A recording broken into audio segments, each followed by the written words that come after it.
Lalu bagaimana tanggapan masing-masing tim pemenangan pasangan calon Pilpres? Seberapa kuat pengajuan amicus curiae atau sahabat pengadilan bisa mengaruhi putusan Mahkamah Konstitusi? Apa juga yang biasanya dipertimbangkan hakim berkaca dari isi surat yang diajukan sejumlah tokoh dan masyarakat? Kita bahas bersama Direktur Eksekutif Tim Hukum Anies Mohaimin, Zuhad Aji Firmantoro, yang sudah hadir di studio. Juga ada Wakil Ketua TKN Prabowo Gibran Habibur Rahman, serta Wakil Deputi Hukum TPN Ganjar Mahfud Firman Jadaeli, dan Ahli Hukum Tata Negara Universitas Jember Bayu Dwi Anggono. Selamat pagi Bapak-Bapak. Selamat pagi. Selamat pagi. Selamat pagi semua ya. Ya, saya ke Bung Aji dulu nih. Kalau dari pihaknya Pak Firman, nanti juga katanya dari pihaknya Bung Habib nih juga akan ada mengajukan sahabat pengadilan. Mau ikutan juga nggak? Iya, pokoknya semua orang yang pro terhadap putusan MK yang adil itu sahabat kita juga. Sahabat kita semua. Iya, sahabat kita semua. Kan apa yang dilakukan oleh kawan-kawan sekalian hari ini itu kan menunjukkan betapa banyak orang memperhatikan, banyak orang peduli. Dan sekaligus juga bisa kita tafsirkan situasinya amat sangat serius. Sebab sekelas Ibu Megawati juga turun gitu ya. Lebih jauh lagi para akademisi, guru-guru besar juga turun. Nah, ini kan menunjukkan betapa situasi kita hari ini situasi yang tidak sederhana, tetapi situasi yang cukup serius untuk dijadikan sebagai perhatian seluruh bangsa Indonesia. Gitu. Ya, dari yang Anda lihat Bung Haji, apa yang di poin-poin yang diajukan sejumlah tokoh, apakah juga selaras dengan apa yang dirumuskan juga atau dimohonkan juga oleh Timnas Amin? Apakah sudah selaras saat ini? Iya, jadi dalam praktek itu kan hakim juga terkadang memberikan pertimbangan-pertimbangan ketika membuat keputusan itu, pertimbangan non legal gitu. Ada pertimbangan legalnya, tentu itu yang utama, tetapi ada juga pertimbangan-pertimbangan non legal dalam putusan pengadilan itu. Misalkan pertimbangan sosiologis, pertimbangan politis, lalu pertimbangan ekonomi bahkan kadang menjadi pertimbangan. Nah, saya kira apa yang dilakukan oleh para sahabat pengadilan ini adalah salah satu cara yang cukup strategis untuk turut memastikan hadirnya keputusan yang adil tadi. Dan itu sekaligus kami meyakini akan membesarkan hati dan akan membesarkan nyali para hakim untuk membuat keputusan yang adil dan membuat keputusan yang progresif. Gitu. Oke, saya ke Bung Habib nih. Bung Habib, saya minta respons Anda dulu. Ini banyak tokoh yang ajukan amicus curiae. Tapi kemarin saya juga lihat pernyataan dari Ketua Harian DPP Partai Gerindra ya, Pak Sufmi Dasko, kalau sebenarnya itu sudah bisa terpatahkan semua apa yang sudah dituliskan salah satunya oleh Bu Megawati Soekarno Putri. Kalau dilihat perjalanan sidang, bagaimana Anda melihat atau memprediksi lah, kalau kita boleh memprediksi, hasilnya akan seperti apa? Terutama setelah ada amicus curiae dari seorang Megawati Soekarno Putri, Bung Habib. Ya, yang pertama, hal paling penting bagi kita untuk cermati, ya, untuk pahami bahwa dalam hukum kita, bahkan dalam konteks internasional universal, berlaku yang namanya azas equality before the law. Ya. Setiap orang, setiap manusia sama kedudukannya di depan hukum. Tidak peduli presiden, tidak peduli mantan presiden, tidak peduli guru besar, tidak peduli aktivis HAM, tidak peduli tukang parkir, tidak peduli petani, tukang becak. Semua kedudukannya sama di depan. Kalau sekarang setelah Mahkamah Konstitusi bersidang sampai tahap kesimpulan, melewati acara-acara pembuktian, pemeriksaan saksi, pemeriksaan alat bukti, pemeriksaan ahli, bahkan ada keterangan dari para menteri. Tiba-tiba kita ingin mengesampingkan ya hal-hal yang faktual itu dengan mengutip beberapa tokoh, saya pikir akan ironis sekali. Karena suara Pak Prabowo Gibran 98 juta tersebut, kalau kita mau cek ya kan, adalah suara pemilih yang sama kedudukannya dengan tokoh-tokoh tersebut. Ya. Jadi kalau kita mau mobilisasi juga misalnya amicus curiae, pihak-pihak yang peduli, mungkin kita berjuta kali lebih banyak Kalau misalnya 40 orang ya kan bisa 40 juta lebih amicus curiae bisa kita mobilisasi.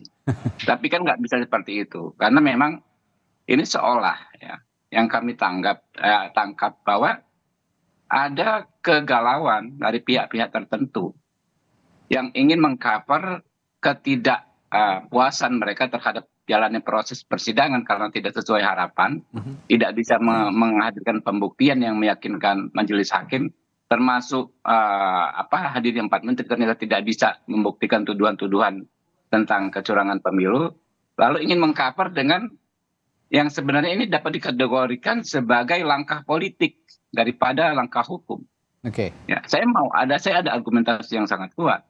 Saya paham sekali soal amicus curiae karena kami ini kan praktisi juga sebelum di DPR. Ya, amicus curiae itu memang belum dikenal dalam praktek hukum di Indonesia, tetapi boleh saja diterapkan. Selama ini penerapan amicus curiae itu adalah dalam perkara-perkara di Mahkamah Konstitusi yang sifatnya erga omnes atau untuk semua, tidak mengadili perkara sengketa antar pihak. Oke. Erga omnes itu perkaranya namanya adalah perkara pengujian undang-undang. PUU. Itu banyak sekali amicus curiae karena beban pembuktian itu lebih maksimal ada di majelis hakim. Majelis hakim itu bisa mencari, meminta ya para pihak untuk menjadi amicus curiae atau menerima. Oke. Tetapi dalam perkara yang sifatnya inter partes, perkara sengketa antara pihak-pihak yang memperebutkan hak, ya, seperti PHPU, baik pilpres, pilkada, pileg, selama berapa tahun mungkin 20 tahun lebih berdirinya Mahkamah Konstitusi tidak pernah ada, karena memang beban pembuktian dalam sengketa yang melibatkan dua pihak yang berseteru yang memperebutkan hak, beban pembuktian itu ada pada para pihak. Ya. Itu dalam konteks formil. Jadi aturannya belum ada, tapi kalau kita mengacu pada penerapannya selama ini juga tidak seperti yang dilakukan dalam PHPU Pilpres. Oke lah. Selanjutnya dalam konteks substansi. Ya, ini yang paling penting, Mas. Dalam konteks substansi, semua hal ihwal yang disampaikan oleh para pengaju amicus curiae ini kan sebetulnya sudah disampaikan oleh para pihak. Misalnya Ibu Megawati, ya kan soal tuduhan pelanggaran TSM. Ya. Itu kan sudah disampaikan, ya kan. Lalu banyak misalnya yang ngomong soal bansos dan lain sebagainya. Itu kan sudah disampaikan dan juga sudah terbantahkan dengan sangat tegas dan jelas. Terutama dengan penjelasan 4 orang menteri yang hadir menjelaskan detail, rinci, lengkap, dan sistematis. Ya, hal ihwal penyaluran bansos. Kita tahu misalnya Sri Mulyani mengatakan tidak ada kaitannya penyusunan APBN terkait bansos dengan paslon. Karena timeline-nya selesai sebelum adanya paslon. Lalu Ibu Menteri Sosial, Ibu Tri Risma hari ini mengatakan pencairan bansos di awal tahun sudah terjadi jauh sebelum dirinya menjadi Menteri Sosial. Dan pemberian bansos itu berupa cash transfer ya, cash transfer. Ya. Bukan berbentuk barang yang bisa gampang diklaim oleh siapapun. Lalu kemudian juga Menteri Muhajir juga mengatakan ya kunjungan kerja Jokowi itu juga bukan hanya pemilu, tetapi memang pola kepemimpinan beliau. Yang paling penting adalah penjelasan Ibu Sri Mulyani. Nggak ada anomali dalam angka, anggaran, dan penyusunan, baik penyusunannya, metodenya, caranya maupun jumlahnya penyaluran bansos tahun ini. Kalau dibandingkan misalnya dengan 2019, pemilu 2019, bansos di 2018 itu 5,1 triliun. Tapi begitu 2019, 15,3 kalau nggak salah. Jadi sudah menjadi pola gitu maksudnya. Ya? Artinya itu semua saksi, semua menteri yang hadir memberikan keterangan yang berkesesuaian satu sama lain, ya, yang mementahkan tuduhan-tuduhan tersebut. Nah, kenapa amicus curiae ya baru muncul saat acara penyampaian kesimpulan? Nah, itu kan menjadi pertanyaan juga, ya kan? kenapa kalau memang ingin menyampaikan sikap ya sahabat-sahabat tidak pada awal ya persidangan ini. Baik. Kalau perlu bahkan bisa mengajukan diri untuk hadir. Oke. Karena amicus curiae kalau prakteknya di berbagai negara, majelis hakim bisa memanggil, bisa meminta keterangan, kan lebih baik lagi kalau seperti itu gitu loh. Baik. Ya. Ini saya akan minta Pak Firman juga untuk menjawab. Tadi ada pertanyaan dari Bung Habib, kenapa kok baru disampaikan pada saat momennya menyampaikan kesimpulan dari para pihak? Dan tadi Bung Habib mengatakan bahwa amicus curiae yang disampaikan oleh Bu Mega ini juga sebenarnya sudah sama ada yang di persidangan dan semua sudah terpatahkan. Respons Anda Pak Firman. Amicus curiae ini, jikalau kami melihat dari keseluruhan ekosistem pergerakan persidangan MK, maka sesungguhnya itu ada 3 tahapan ya yang kami ikuti, juga masyarakat bangsa negara memantau. Yang pertama adalah justru sebelum ada persidangan MK sudah banyak masyarakat dalam berbagai komponen baik perseorangan maupun komunitas yang menyampaikan. Itu bisa ditelusuri sedemikian rupa. Pada saat persidangan juga ada sejumlah elemen masyarakat yang menyampaikan. Kemudian juga menjelang ada putusan Mahkamah Konstitusi ada juga sejumlah kalangan yang menyampaikan. Masuk Ibu Mega. Jadi gitu ya. untuk itu maka tentu kita letakkan ini sebagai sebuah masukan serius, yaitu berdasarkan aspirasi masyarakat bangsa dan negara. Dan memang ruang itu dibuka oleh sistem konstitusi kita, sistem kehakiman kita. Tidak hanya berlaku di negara-negara yang lain, tapi sebetulnya juga di Indonesia sudah mulai diterapkan, berlaku, dan jadi udah biasa.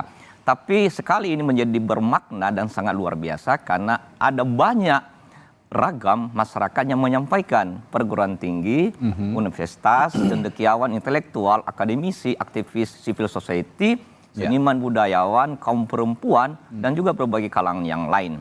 Termasuk juga Ibu Megawati Soekarno Putri sebagai warga negara yang menyampaikan masukan pemikiran berdasarkan permenungan yang mendalam dalam rangka untuk kepentingan bangsa, masyarakat, dan negara. Kalau melihat narasi, kemudian substansi konstruksi, sikap pemikiran Ibu Mega baik dalam bentuk yang disampaikan sebagai opini di dalam media harian Kompas maupun surat resmi ke Mahkamah Konstitusi sebagai sahabat pengadilan, sesungguhnya itu sangat substansial. Tidak malah bersifat partisan kepentingan kelompok. Jikalau dilihat, maka untuk itu harus dipahami sebagai masukan dari masyarakat. Nah, untuk itu maka tentu kita maknai ini sebagai ruang bagi mahkamah untuk menggali keadilan dan kebenaran. Dan dari berbagai perspektif yang disampaikan oleh kalangan sahabat pengadilan, yang mereka sampaikan adalah sebetulnya tidak demi kepentingan kelompok. Karena berdasarkan aspirasi murni dengan pendekatan demokrasi dari bawah, maka mereka menyampaikan kepedulian mendalam terhadap masyarakat bangsa dan negara. Dalam hal ini bagaimana tetap ada penegakan konstitusi, kemudian juga penegakan demokrasi. Yang pertama adalah bahwa mereka meletakkan Mahkamah Konstitusi ini adalah sebuah badan peradilan, sebuah lembaga yang benar-benar tunggal yang menjaga mengawal konstitusi kita. Itu yang mereka sampaikan. Yang kedua adalah melihat, memetakan pemilu pilpres tidak sekedar pendekatan prosedural dan kuantitatif, nominal, tetapi ini adalah keadilan substansial. Yang ketiga yaitu bahwa jikalau ini dibiarkan maka kerusakan demokrasi, kemunduran demokrasi sebagai pelanggaran konstitusional juga itu bisa menjadi pelanggaran bagi bangsa, masyarakat, dan negara. Kebetulan aja kasusnya adalah dalam rangka pilpres. Nah, kami dari tim hukum prinsipal 03, Pak Ganjar, Pak Mahfud, sangat berkeyakinan betul, sangat berpengharapan bahwa putusan MK pada dasarnya menerima mengabulkan permohonan dan petitum yang kami sampaikan. Jikalau melihat beberapa hal. Yang pertama adalah ada banyak hakim mahkamah menyampaikan pertanyaan sebagai sebuah dialog dengan para saksi ahli, saksi fakta dengan para pihak, terutama dengan 03, demikian juga 03 dan juga termohon dan terkait. Dan itu sangat berkualitas persidangannya. Yang kedua adalah dengan mengundang pemberi keterangan. Dalam ini 4 menteri dan dari DKPP. Walaupun perintahnya disampaikan sangat normatif, makro, karena ada ikatan etik dengan sistem pemerintahan. Tetapi pesan moralnya adalah bahwa memang diundang Jadi ada titik masuk bagi hakim mahkamah untuk bisa menggali, untuk bisa mengembangkan apa yang menjadi aspirasi para pihak dan juga masyarakat bangsa dan negara. Dan yang ketiga adalah mahkamah juga sebetulnya mulai menyidangkan menyentuh pelanggaran TSM terstruktur, sistematis dan masif. Bahwa nanti ini terpenuhi, terbukti atau sebaliknya itu persoalan berikut. Tapi yang selama ini terbantahkan bahwa seolah-olah Mahkamah Konstitusi hanya menyentuh, menyidangkan, mempercakapkan soal yang bersifat nominal, kuantitatif. Jadi kami yakin, kami berpengharapan betul bahwa tesis kami, posita kami di dalam permohonan itu dan petitum bisa membuka ruang bagi hakim mahkamah untuk bisa menggali keadilan kebenaran. Apalagi jika mulai misalnya yang menyampaikan sebagai sahabat pengadilan itu murni, independen dan seterusnya. Kita juga membuka peluang bagi masyarakat bangsa yang lain untuk menyampaikan kalau juga menyampaikan dalam bentuk misalnya sahabat pengadilan, amicus curiae. Jadi itu adalah dalam rangka memperkuat. Dalam persidangan misalnya kasus Sambo, sebenarnya hakim mendengar soal juga masukan dari sahabat pengadilan. Jadi kalau melihat itu bahkan dalam konteks itu persidangan kepidanaan. Nah, sebetulnya soal pemilihan umum harus diletakkan dalam konteks apa yang disebut dengan isi dari konstitusi, yaitu bahwa memang pemilu ini harus berlangsung dan dilaksanakan secara luber, jujur dan adil. Pada tingkat itu MK menjaga, bukan menjaga nominalnya, bukan menjaga kuantitatifnya.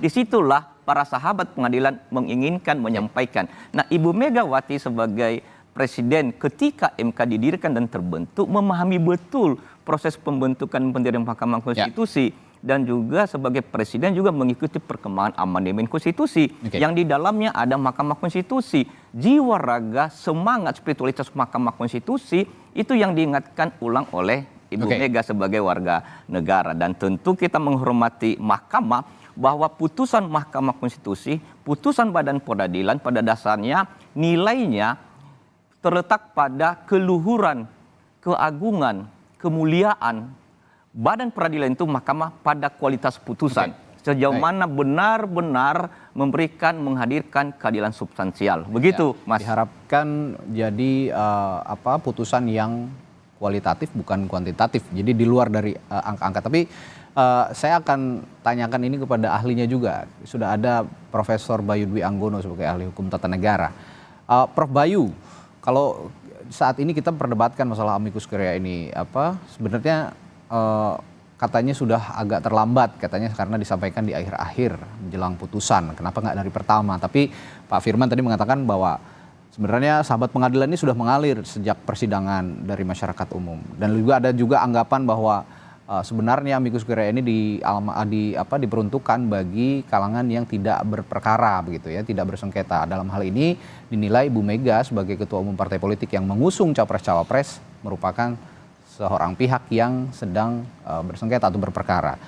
Bagaimana melihat apa yang diajukan Ibu Mega dan kondisi sahabat pengadilan yang sepertinya terus mengalir menjelang putusan MK ini, Prof Bayu? Ya, jadi Mas Radi, tentu pertama kita harus apresiasi ya seluruh pihak ya, baik paslon 01, 02, 03 maupun segenap masyarakat yang telah bersepakat dan menundukkan diri untuk menyelesaikan sengketa politik dalam pemilu ini dalam bingkai jalur hukum, yaitu sengketa di Mahkamah Konstitusi melalui perselisihan hasil pemilihan umum Pilpres. Saya pikir ini adalah praktek demokrasi konstitusional yang sangat baik sekali. Sengketa-sengketa dibawa kepada Mahkamah Konstitusi dan kita sudah lalui selama beberapa hari terakhir bagaimana ruang semua pihak itu diberikan ruang. Nah, tentu kemudian keberadaan sahabat pengadilan atau friend of the courts ya atau amicus curiae, menurut saya ini justru adalah ruang yang baik menurut saya, karena kita semua justru bersepakat bahwa muara dari sengketa ini segala perbedaan pandangan akan diselesaikan di Mahkamah Konstitusi. Jadi justru menurut saya ketika kemudian Mahkamah Konstitusi membuka ruang ini adalah satu praktek yang baik. Terlepas memang harus kita akui kalau di perkara-perkara lain kan nggak mendapat perhatian seperti PHPU Pilpres ini, karena tadi dikatakan betul di kasus Barada Eliezer itu juga sudah ada amicus curiae. Bahkan Mahkamah Konstitusi dalam pengujian undang-undang sejak 2007, waktu itu ketuanya Prof Jimli sudah menyatakan bahwa MK membutuhkan semacam amicus curiae. Itu ada dalam pertimbangan waktu itu pengujian undang-undang perfilman. Tahun 2020 juga demikian, waktu pengujian Undang-Undang Mahkamah Konstitusi. Tahun 2023 juga demikian.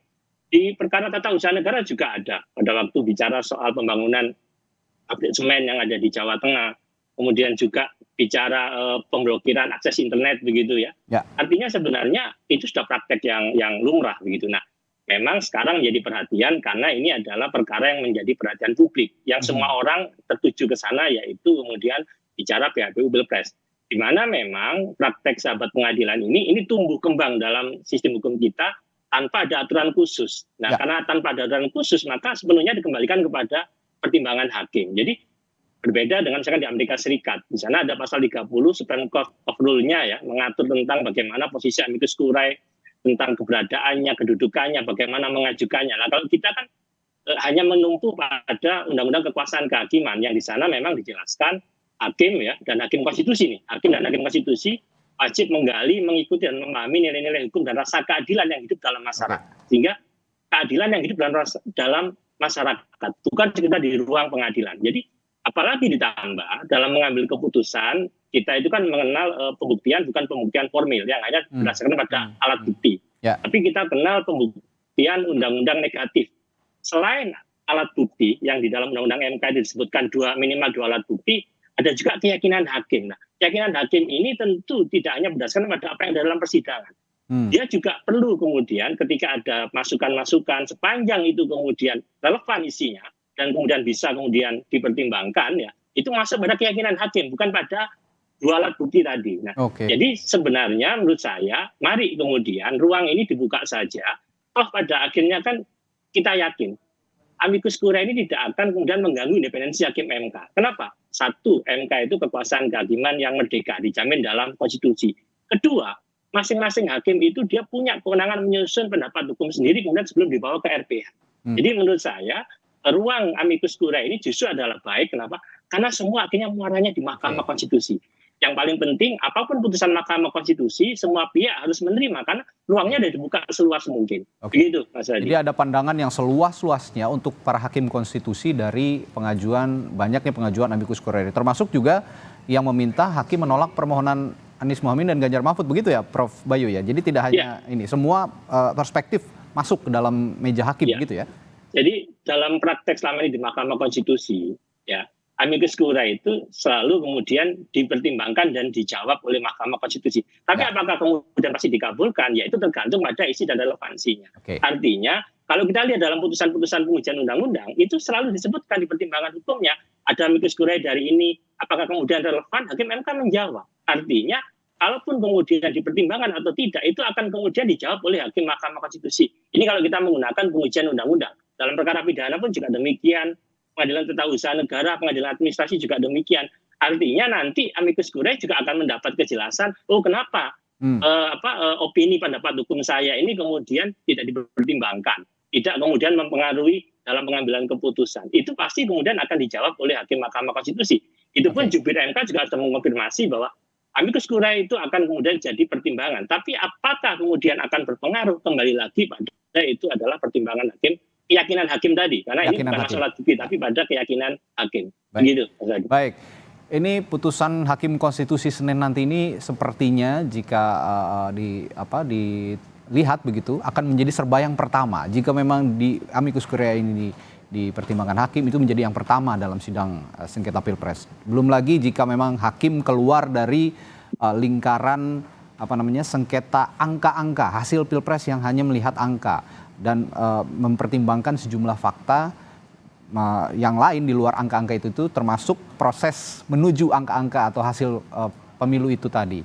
Nah, saya akan nanti berbincang juga dengan narasumber saya setelah jeda di Sapa Indonesia Pagi.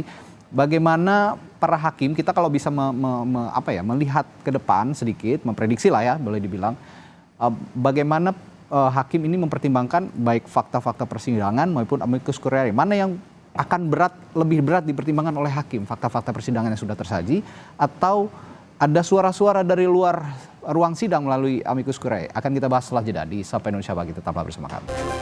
Masih membahas soal amicus curiae atau sahabat pengadilan, surat yang diajukan ke Mahkamah Konstitusi dari pihak yang berada di luar ruang sidang. untuk sama-sama menyajikan berbagai perspektif untuk hakim konstitusi dalam mengambil putusan atau mengambil keputusan dalam sidang sengketa hasil Pilpres yang akan diputuskan hakim konstitusi pada 22 April pada Senin mendatang.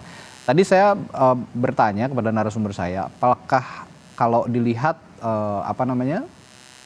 aliran surat yang masuk ke hakim konstitusi soal sahabat pengadilan ini perspektifnya berbeda-beda, mulai dari mendukung adanya putusan yang mengabulkan permohonan, ada juga yang menolak permohonan. Nah, kalau saya tanya ke Bung Aji dulu, kalau Anda melihat kira-kira nanti hakim konstitusi ini bisa melihat bisa mengambil putusan ini, melihat saran-saran yang masuk melalui amicus curiae tadi dari luar, ataukah lebih kepada fakta-fakta persidangan yang ada di ruang sidang? Ya baik, tentu secara normatif hakim saya percaya akan banyak perhatiannya di fakta-fakta dalam persidangan. Oke. Tetapi apakah pendapat yang lahir dari luar ruang persidangan diabaikan begitu saja? Tentu tidak. Ya, Baik secara tetap akan teori didengar tadi gitu Prof. ya. Bayu mengatakan ada praktek soal itu dan juga dalam praktek di Indonesia juga terjadi. Nah, menurut saya begini Mas, saya pertama juga mau nanggap ini, tidak ada mobilisasi soal Amicus sahabat curiae ini. peradilan ini. Saya pastikan, terutama 01 gitu, nggak ada mobilisasi. Dan yang kedua, kenapa kita juga tidak melakukan mobilisasi? Logika di pengadilan itu kan bukan siapa yang paling banyak, tetapi ini kan Tetap ngomong ada soal benar yang benar dan yang salah. Mau yang menyatakan benar 5 berbanding 90 juta, ya tetap benar itu yang 5 itu. Gitu.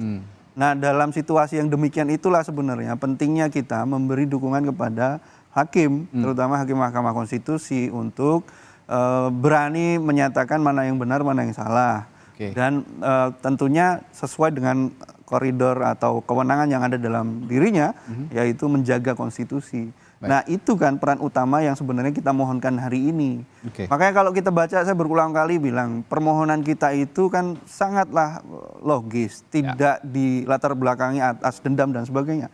Karena nyatanya kita tidak lalu memohon menangkan 01, kan enggak sebetulnya. Oke. Kita hanya ingin menyatakan, mohonkan kepada Mahkamah Konstitusi, kalau ada yang salah tolong disangsi, gitu toh. Nah, ini yang kemudian penting untuk dicatat sekali lagi, tidak ada mobilisasi.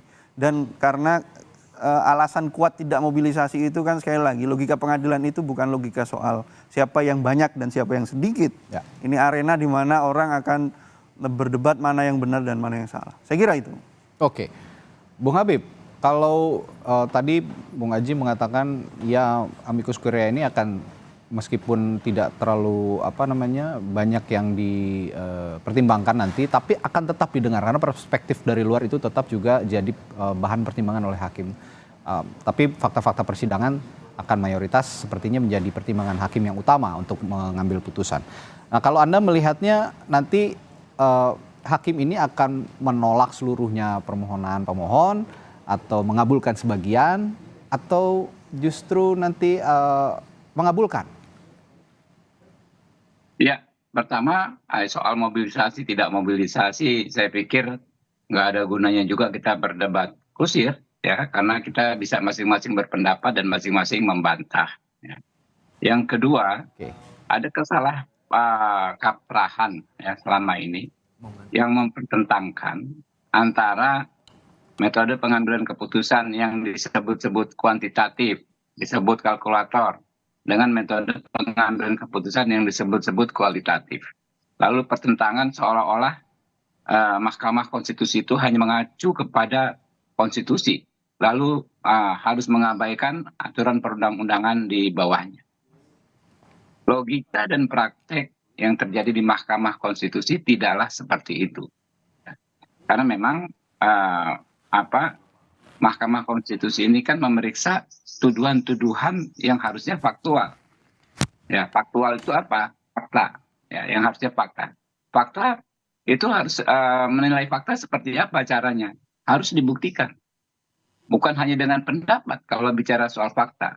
Fakta kecurangan, misalnya kan disebutkan dengan jelas, ya, terutama paslon 3 yang merumuskan adanya kecurangan terstruktur, sistematis, dan masif. Nah, kecurangan itu kan harus dibuktikan. apa peristiwa kan? Peristiwa harus dibuktikan siapa pelakunya, di mana dilakukan, apa alat buktinya, bagaimana relevansinya dengan paslon tertentu dan apa signifikansinya. Ingat ya, kalau kita bicara di MK tentu kita bicara soal signifikansi.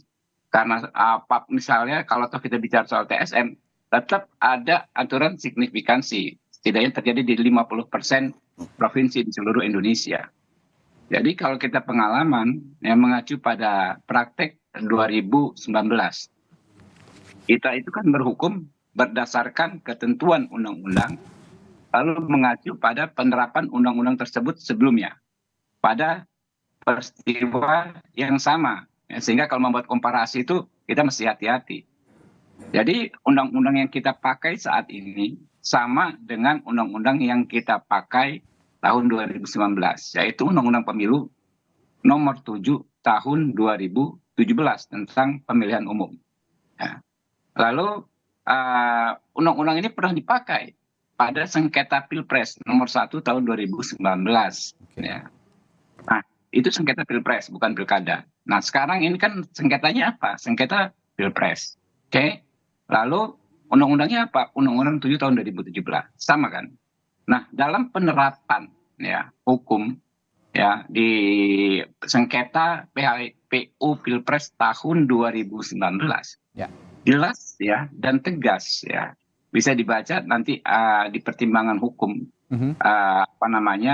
hakim konstitusi waktu itu, bahwa karena ya hal-hal yang disampaikan oleh pemohon ya lebih merupakan asumsi ya, dugaan, nalar, logika ya, bukan sesuatu yang faktual, maka tidak mungkin Majelis Hakim Konstitusi membenarkan dalil pemohon tersebut. Nah, saya pikir kan situasinya kurang lebih sama, bahkan yang 2019 sebetulnya lebih ekstrim. Karena itu banyak sekali masalah yang sebetulnya kalau kita bicara kuantitatif ya kuantitatif, kalau kualitatif kualitatif, ya itu masalah DPT yang waktu itu dianggap sangat serius. Ya. Karena ada 22 juta DPT ganda, 5 juta diduga pemilih fiktif dan lain sebagainya. Kan itu kan antara kualitatif dan kuantitatif. Ya. Ternyata di 2019 ya, hal-hal tersebut memang tidak dipertimbangkan untuk membatalkan putusannya KPU oleh Mahkamah Konstitusi, karena pemohon dan dalam persidangan juga tidak terbukti tuduhan-tuduhan kecurangan yang faktual tersebut. Nah, jadi saya menanggapi Pak Bayu dan teman tadi ya, bahwa benar putusan Mahkamah Konstitusi itu bagus sekali. Semua putusan, hampir semua, bahkan saya katakan semua, termasuk PUU 90 juga. Putusan Mahkamah Konstitusi itu selalu menjawab, selalu mengakomodir, ya, selalu mendengar hal ihwal yang disampaikan para pihak, termasuk pihak dari luar yang menyampaikan keterangan misalnya dengan amicus curiae. Selalu didengar, lalu dijawab, didengar, lalu dijawab oleh KPU dalam pertimbangannya. Tetapi dalam memutus, ya, KPU Mahkamah Konstitusi akan tetap terus konsisten pada ya pada yang menjadi tugasnya itu memeriksa dan memutus sesuatu yang faktual. Kita lihat saja perkara PHPU 1 tahun 2019. Kan banyak hal ihwal terkait TSM juga didalilkan. Kita ramai sidang di situ membahas hal ihwal TSM. Ya, banyak hal disampaikan, ahli kita diperiksa, didengar ya. Kemudian juga ada ahli-ahli dari pihak lain yang bukan hanya membahas soal hasil pemilihan yang berupa angka, ya kan ya. Baik. Tetapi dalam putusannya kembali, apakah ada hubungan, ada relasi antara ya klaim-klaim yang sifatnya kualitatif dengan tuduhan-tuduhan yang sifatnya kuantitatif. Tetap aja saya sepakat dengan Mas Aji, tumpuan utama dalam MK ini sesuatu yang menjadi fakta di persidangan. Ya. Itu nggak akan geser, saya pikir. Nah, tidak akan bergeser. kalau mengacu kepada fakta persidangan, saya mohon maaf ya, insya Allah saya hakul yakin permohonan ini akan ditolak. Karena nggak apa yang terbukti dalam persidangan, tidak ada yang faktual, tidak ada. Kalau soal argumentasi kita bisa beradu argumentasi sampai kapanpun ya. Ya. Tapi yang faktual itu menurut kami tidak terbukti. Oke, nah ini saya tanyakan ke Pak Firman juga. Ini argumentasi, banyak fakta persidangan yang sifatnya argumentasi bukan faktual, tidak bersifat faktual begitu. Nah, ada juga anggapan yang sedikit sekali bukti otentik atau bukti fisik begitu ya, yang membuktikan bahwa ada dugaan TSM tadi, kecurangan yang TSM. Seperti misalnya kesaksian dari para saksi, lalu juga data-data atau video, bukti-bukti video berupa foto. Bagaimana melihat atau merespons dari pernyataan Bung Habib tadi bahwa sedikit sekali sifat faktual yang ada di persidangan, banyak lebih argumentasi begitu. Konstruksi Mahkamah Konstitusi dan dengan segala ekosistem keberadaan dan persidangan MK itu berbeda. Tidak persis sama dengan badan peradilan di bawah Mahkamah Agung. Dalam konteks misalnya persidangan di pengadilan negeri, baik yang bersifat kepidanaan dan keperdaraan. Karena ini adalah sebuah badan peradilan yang berkaitan berintikan pada soal pengawalan perlindungan konstitusi. Kebetulan saja ini soal pilpres, tapi ini adalah dalam kaitan dengan pembangunan demokrasi dan penguatan konstitusi. Nah, untuk itu maka kami sebagai tim hukum prinsipal 03 sesungguhnya sudah melihat betul dan masyarakat bangsa juga melihat bahwa sosiologi persidangan dan nantinya juga sosiologi putusan Mahkamah Konstitusi tetap pada dua hal misalnya, yaitu soal pembuktian, yaitu bahwa fakta persidangan. Tetapi doktrin ini juga meliputi soal, yaitu soal keyakinan seperti yang disampaikan tadi Profesor Bayu. Dan ini doktrin di mana-mana di dunia ini dan di dalam persidangan, apalagi di level Mahkamah Konstitusi. Maka kami menangkap sesungguhnya Mahkamah Konstitusi membuka ruang bagi adanya keadilan dan kebenaran. Yaitu misalnya dengan membuka ruang bagi adanya kesimpulan yang ditampilkan oleh para pihak. Dan juga di dalam kesimpulan itu dihadirkan yaitu soal bukti tambahan. Kemudian dengan membuka ruang bagi misalnya sahabat pengadilan, amicus curiae. Dan itu adalah pertanda baik dan positif. Nah, untuk itu maka kami berkeyakinan betul, kami juga berpengharapan secara demokratik konstitusional bahwa putusan yaitu Mahkamah Konstitusi tentu bisa mendengar, mempertimbangkan apa yang menjadi basis posita permohonan kami dan juga petitum. Nah, ada beberapa petitum yang kami sampaikan, tapi minimal dua hal yang prinsipil yang sebetulnya ini saling berkaitan, berkesesuaian. Yang pertama adalah memohon kepada Mahkamah untuk mendiskualifikasi pasangan calon 02. Yang kedua adalah memohon kepada Mahkamah untuk memerintahkan KPU melaksanakan pemungutan suara ulang. Dan ini kami perkuat dengan basis permohonan dan juga sejumlah pendalilan dan pembuktian. Makanya kami menghadirkan saksi ahli, saksi fakta. Jikalau melihat Mas Radi misalnya soal komposisi, konfigurasi saksi ahli dan saksi fakta yang kami hadirkan, maka benar-benar itu mengkonfirmasi apa yang kami sampaikan dari awal sebagai premis dari tim kuasa hukum 03 bahwa memang ada pelanggaran substansial, ada pelanggaran terstruktur, sistematis dan masif. Kemudian yang kedua adalah ada pelanggaran prosedural dan kemudian kami sampaikan di kesimpulan dan juga ada beban pembuktian. Nah, untuk itu maka sesungguhnya secara permenungan yang mendalam, secara pemikiran strategis juga para sahabat pengadilan sudah menyampaikan itu. Yang misinya adalah tidak untuk kepentingan 03, 01 dan 02 bahkan, tapi beyond, melampaui apa yang menjadi kepentingan kelompok, tapi kepentingan bangsa dan negara. Kan bisa dilihat narasinya, bisa dilihat konstruksinya. Nah, untuk itu maka kami berkeyakinan betul karena ini Mahkamah Konstitusi tidak hanya dengan pendekatan dengan paradigma yang kuantitatif, tapi adalah sebuah mahkamah yang memang menampilkan juga soal keyakinan. Makanya dengan beberapa waktu terakhir, bagaimana menggali keadilan kebenaran, maka mahkamah membutuhkan sejumlah masukan. Selain juga fakta persidangan, pembuktian itu, tapi juga tentu diambil inisiatif oleh mahkamah melalui beberapa kalangan masyarakat dan bangsa negara untuk semakin menambah keyakinan. Kita ingat betul bahwa mahkamah dalam beberapa putusan juga mengambil inisiatif, tidak hanya dibebankan kepada para pemohon. Karena dalam beberapa putusan juga mahkamah dalam rangka untuk penguatan konstitusi maka mengambil inisiatif untuk malah memperkuat keyakinan. Oke. Bisa dilacak sedemikian rupa di dalam bentuk dokumentasi putusan Mahkamah Konstitusi.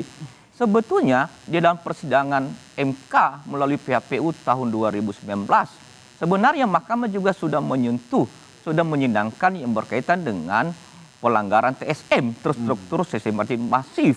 Oke. Ada sejumlah pihak, ada sejumlah saksi, dan majelis juga yang mendialogkan itu. Tapi bahwa kemudian itu terpenuhi dan tidak terpenuhi, itu soal lain. Oke. Memang waktu 2019 tidak terpenuhi, tidak terbukti. Jadi instansi pelanggaran TSM itu menjadi bagian dari Mahkamah Konstitusi. Oke. Ada satu kemajuan, dan kali ini di dalam 2024, lagi-lagi Mahkamah Konstitusi semakin memaknai keberadaan MK untuk menjaga konstitusi, Oke. menegakkan demokrasi. Dan untuk itu maka tentu kita menunggu hari-hari berikut ini bahwa pada akhirnya keluhuran Mahkamah Konstitusi, keagungan putusan Mahkamah Konstitusi terletak pada sejauh mana penggalian keadilan kebenaran tanpa melihat kepentingan 03, 02, 01. Oke. Tapi benar-benar untuk mengisi, memaknai Indonesia kita ini. Oke. Sebagai negara Ya. proklamasi yang mengedepankan kepentingan rakyat, kedaulatan rakyat. Oke. Itulah inti dari proklamasi Saya negara nanggapi, Bang Indonesia. Habib. Ya, silakan singkat saja Bung Aji. Iya, Saya singkat. sebelum ke Prof Bayu nih. Ya, jadi saya menanggapi beberapa hal. Pertama soal hukum kita yang terus berkembang gitu. Oke. Kita tidak bisa menyamakan PHPU 2024 ini atau perselisihan hasil pemilu 2024 dengan 2019 meskipun undang-undangnya sama. Sebab ada begitu banyak perkembangan dari Undang-Undang 7 2017 yang salah satunya dilakukan oleh MK gitu ya. Oke. Misalkan putusan 90 itu kan bagian dari perkembangan Undang-Undang 7 2017 gitu. Dan itu juga kemudian kemudian terjadi juga pada soal penyamaan antara rezim pemilu dan pilkada. Kalau Bang Habib ngomong soal hati-hati membuat perumpamaan misalkan atau menganalogikan satu kasus. Enggak. Perumpamaan atau ketika kita berargumentasi soal diskualifikasi dengan mengangkat contoh kasus pilkada, itu juga bukan berangkat dari ruang kosong. Karena pada tahun 2022, putusan MK 85 itu sudah memasukkan kembali pilkada sebagai bagian dari rezim pemilu. Itu yang kedua. Yang ketiga soal tidak ada sama sekali yang faktual di persidangan, saya kira enggak. Banyak hal-hal yang faktual. Ketika kita mendalilkan soal kepala desa yang dimobilisasi atau bansos gitu. Itu kan kita juga menghadirkan faktanya. Tapi memang iya bagaimana 14 hari kerja untuk menyelesaikan persidangan, lalu jumlah saksi yang hanya 19, Oke. lalu diminta untuk menghadirkan saksi yang faktual sejumlah sekian ribu orang misalkan. Ya kan nggak mungkin. Nah, Oke. tetapi juga tidak bisa diabaikan begitu saja gitu loh mas saya. Ada saksi loh yang di proses persidangan itu kita ajukan dan itu faktual, Oke. menunjukkan fakta-fakta yang Ya. kita dalilkan gitu. Ya, oke. Saya boleh menanggapi ya? Ya. Saya menanggapi ya. Singkat Bung Habib. Ya. Silakan. Tentu ya. Sorry ya Pak Bayu. Ya, yang saya maksud adalah membandingkan pilkada dengan pilpres tidak bisa dilakukan karena undang-undangnya berbeda. Ya. Undang-undang Pemilu 7 tahun 2017 adalah undang-undang yang menurut saya sudah sangat lengkap, Oke. yang mendelegasikan penyelesaian persoalan tuduhan kecurangan sebagian besar ke Bawaslu. Sehingga memang sidang MK itu speedy trial 14 hari memang tidak diperuntukkan untuk memeriksa tuduhan-tuduhan kecurangan yang bersifat pelanggaran yang Oke. menjadi domain Bawaslu. Memang sudah seharusnya diselesaikan di Bawaslu. Nah, sehingga menurut saya berkali-kali katakan tidak tepat membandingkan undang-undang pemilu pilpres ya dengan pilkada yang undang-undangnya berbeda. Ya. Izin Jadi Bang Habib. kalau tadi dikatakan ya, nanti dulu dong, saya menanggapi dulu dong, ya kan soal misalnya kepala desa, berapapun banyaknya, kalau hal tersebut dengan taat azas ya diselesaikan melalui jalur yang benar, kamar yang benar, ya termasuk juga misalnya soal tuduhan ketidakabsahan Oke. Gibran sebagai cawapres. Ya. Itu kan ada yang namanya di buku keempat Undang-Undang Pemilu ya, di 469 ada yang namanya sengketa proses. Oke. Bisa dilakukan di situ dan memang harus dilakukan di situ. Nah, sayangnya Ya, ini bukan sengketa faktanya proses, kan, Bang. ya, hal tersebut kan nggak dilakukan gitu loh. Ini pelanggaran Tidak loh, ada Bang. satupun pengajuan sengketa proses, ya. Tapi ini Bagaimana pelanggaran, diatur Bang, di bukan sengketa pasal proses. 469 Undang-Undang sengketa proses. Kalau Bukan, terkait ini dengan pelanggaran, SK, Bang, kalau yang Gibran itu. kalau terkait dengan SK, Anda nggak perlu memaksakan pendapat Anda, ya. Saya nyampaikan aja pendapat saya, ya. Kalau Oke. terkait dengan SK yang berwujud SK KPU jelas di 469 itu sengketa proses, bukan pelanggaran. Nah, Oke. ini tidak dilakukan oleh apa namanya Baik. Karena masing-masing paslon ada 1 tafsirnya maupun nih. Karena 3. ya, Nah, sehingga ya kalau Anda mengandalkan penyelesaian dugaan pelanggaran yang begitu banyak dalam konteks dalam event speedy trial di Mahkamah Konstitusi, ya jelas-jelas memang salah kamar. Memang persidangan Mahkamah oke. Baik, Konstitusi Bung Habib. tidak dilakukan untuk mengakomodir hal tersebut. Ya. Tapi bukan berarti hukum kita tidak progresif. Justru hukum kita sangat progresif. Kenapa? Semua hal bisa diselesaikan oleh bukan hanya Mahkamah Konstitusi, oleh lembaga-lembaga lain. Oke, Iya. saya terakhir ke Prof. Bayu untuk memoderasi perdebatan kita pagi hari ini. Tadi ada yang mengatakan bahwa minim sekali fakta, hanya argumentasi begitu. Tapi di sisi lain juga ada yang dibilang Pak Firman tadi bahwa persidangan Mahkamah Konstitusi beda sekali dengan persidangan pengadilan-pengadilan yang berada di bawah Mahkamah Agung begitu, Pak, yang harus punya fakta otentik, bukti otentik untuk membuktikan sesuatu. Bagaimana Anda memoderasi ini, Prof. Bayu? Iya. Jadi ini salah satu tantangan besar yang akan dihadapi para negarawan hakim MK. Ya. Ini kan dua aliran yang benar-benar bertolak belakang ya, yang tadi disampaikan oleh Pak Aji dan Pak Habibur Rahman. Yang satu berpandangan MK punya kewenangan untuk menyelesaikan seluruh pelanggaran yang muncul dalam proses. Ya. Sementara Pak Habibur Rahman tentu dengan standing posisinya mengatakan bahwa itu semua sudah selesai di tahapan-tahapan sebelumnya karena undang-undang pemilu kita sudah lengkap mengatur itu. Nah, inilah tantangan terbesar yang akan diputuskan oleh hakim MK. Apakah kemudian akan berpandangan bahwa MK tidak punya kewenangan karena sudah diselesaikan di lembaga-lembaga sebelumnya, ataukah sebagai lembaga penjaga konstitusi misalkan MK kemudian akan menegakkan bahwa selama memang bisa dibuktikan di pengadilan maka segala bentuk pelanggaran itu MK perlu menjawab dan perlu memutuskan. Nah, ini yang saya pikir yang paling menarik dari putusan MK nanti, sejauh mana kemudian MK akan menentukan posisi itu. Meskipun pengalaman 2019, 2014 itu kan bisa dijadikan sebagai sebuah perbandingan. Tapi sekali lagi fakta di 2024 itu juga tentu punya karakteristik sendiri. Jadi maksud saya ingin saya mengatakan hakim tentu sesuai dengan tempusnya. Dia punya waktu bahwa ini Pilpres 2024. Nah, yang saya katakan begini, sejauh mana kemudian hakim akan memutuskan perkara ini kembali lagi pada teori pembuktian yang akan digunakan oleh hakim Mahkamah Konstitusi. Kan ada sekurang-kurangnya 3 tadi saya katakan. Satu yang hanya berdasarkan pada alat bukti, maka keyakinan hakim nggak dibutuhkan. Yang kedua, hanya berdasarkan pada keyakinan. Alat bukti seperti apapun, kalau hakimnya punya keyakinan lain, itu bisa kemudian dikesampingkan. Atau yang ketiga, yang ini dianut oleh sistem hukum kita, yaitu selain alat bukti yang sekurang-kurangnya telah ditentukan dalam undang-undang, juga ditambah keyakinan hakim. Nah, pasal 45 Undang-Undang Mahkamah Konstitusi kita itu jelas mengatakan, Mahkamah Konstitusi memutus perkara, semua perkara ya, itu berdasarkan Undang-Undang Dasar, sesuai dengan alat bukti dan keyakinan hakim. Jadi ada 3. Alat bukti dan keyakinan berdasarkan hakim. Undang-Undang Dasar, alat bukti dan keyakinan hakim. Nah, keyakinan hakim inilah yang kemudian yang bisa menjawab adalah hakim sendiri. Saya pikir semua pihak bisa mengatakan alat bukti itu paling kuat begitu ya. Tapi jangan lupa, selain alat bukti ada keyakinan hakim. Maka tadi saya katakan, posisi amicus curiae tadi, apakah kemudian dipertimbangkan atau tidak, itu lebih pada membangun keyakinan hakim, tapi tidak akan bisa masuk pada alat bukti. Karena alat bukti jelas, 7 alat bukti yang semua pihak sudah menyajikan, ratusan alat bukti yang sudah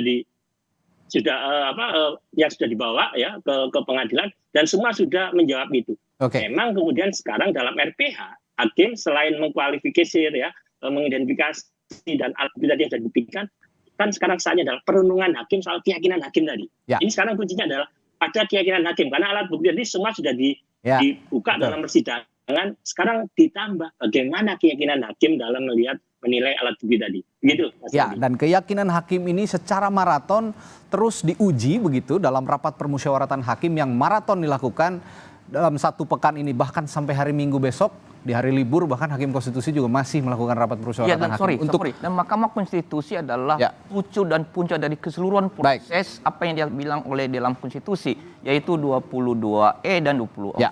Baik, Firman. Jadi tidak terikat secara formal dengan badan-badan yang lain. Makanya misalnya para pemohon ada, terkait ada, dan juga itu termohon. Baik. Itu adalah dalam bagian yang menjadi putusan dari Mahkamah Baik. Konstitusi.